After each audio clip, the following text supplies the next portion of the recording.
அஸ்ஸலாமு அலைக்கும். இன்றைக்கி நம்ம என்ன பார்க்க போகிறோம்னா, இஸ்லாத்தில் எந்த செலிப்ரேஷனுமே இல்லை, ஏன் அப்படின்றது தான் பார்க்க போகிறோம். ஹஜ் பெருநாள் ஏன் கொண்டாடுறோம்? இப்ராஹிம் நபி அவங்க செய்த தியாகத்தை நினைவு கூறும் விதமாக தான் நம்ம ஹஜ் பெருநாள் கொண்டாடுறோம். ரம்ஜான் ஏன் கொண்டாடுறோம்? ரம்ஜான் நம்ம செய்த தியாகத்துக்கு நற்கூலி பெறுற விதமாக தான் ரம்ஜானை நம்ம கொண்டாடுறோம். அதாவது நன்மைகள் செய்து அல்லாஹ் தஆலா கிட்ட நம்ம நன்மை நிறைய பெறுறோம். அப்படி இருக்கும்போது birthday celebration, mother's day, fathers டே, வேலண்டைன்ஸ் டே இதெல்லாம் இஸ்லாத்தில் இல்லாதது.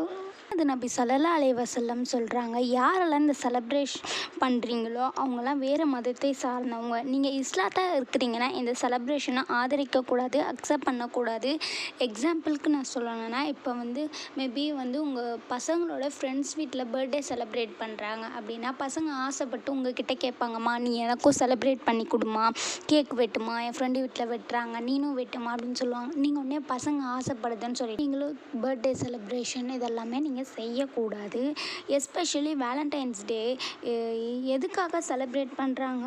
ஒரு பையனும் பொண்ணும் ஹராமான ரிலேஷன்ஷிப்ஸில் இருக்கும் போது அதை செலிப்ரேட் பண்ணுற விதமாக தான். ஹராமான விஷயத்தை செலிப்ரேட் பண்ணுறது யாராக இருக்கும்?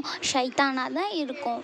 இஸ்லாத்தில் லவ்க்கு அகைன்ஸ்ட் கிடையாது. அல்லாஹ் தஆலா பேரண்ட், ஃப்ரெண்ட்ஸ், ஹஸ்பண்ட், ஒய்ஃப் எல்லார் மேலேயும் அன்பு காட்ட சொல்கிறாங்க அல்லாஹ் தஆலா. ஆனால் அது ஹராமான வழியில் இருக்கக்கூடாது. Please subscribe and support to our channel.